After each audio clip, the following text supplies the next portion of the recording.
Now take a look at those crayons, all melted, the wax, everything, all gone. Like we said, that was all within 1 hour. Of course, it's melting in there. How about those that actually have to work in the heat? We go now to 8 News Now weather anchor Sally Jaramillo, who joins us live with how much water you should be drinking when you're in this heat.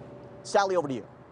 Ted, it's common sense that during this heat wave, people should be drinking plenty of fluids, particularly half a gallon of water. But doctors also recommend to add those electrolytes to the body.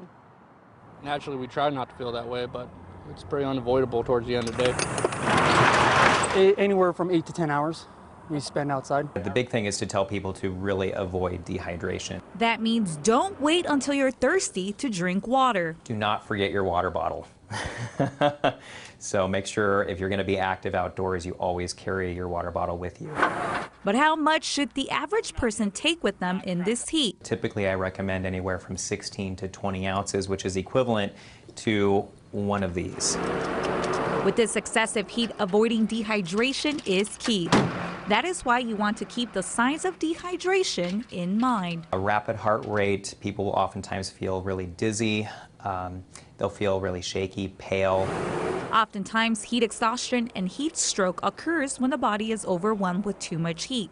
You can lose a lot of that with sweating, so you want to replace as much of that as possible, especially for those who work outside. So for a lot of the landscapers or construction crew, the big thing I say is make sure you're wearing loose fit clothing. With sweating, you'll lose a lot of those essential electrolytes. So I recommend typically a lot of water, but also if you have those sports-related drinks. Mine's a 52 ounce, and I usually kill this by the end of the day. It's pretty bad because, like I said, there's no way to avoid it.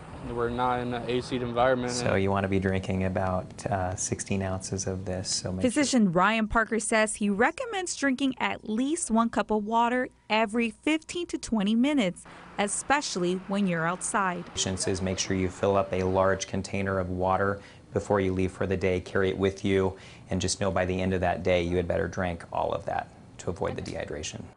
Another thing to remember is that anyone expecting to stay at the pool for multiple hours should drink water beforehand and also bring water with them. Clark County pools hold safety breaks every 2 hours where swimmers are required to step out of the pool, drink water, and apply that sunscreen every 15 minutes. Reporting live, Sally Jaramillo, 8 News Now. And don't forget, whenever severe weather hits our area, remember to stay with 8 News Now. Our weather team has been voted the Valley's most accurate 4 years in a row.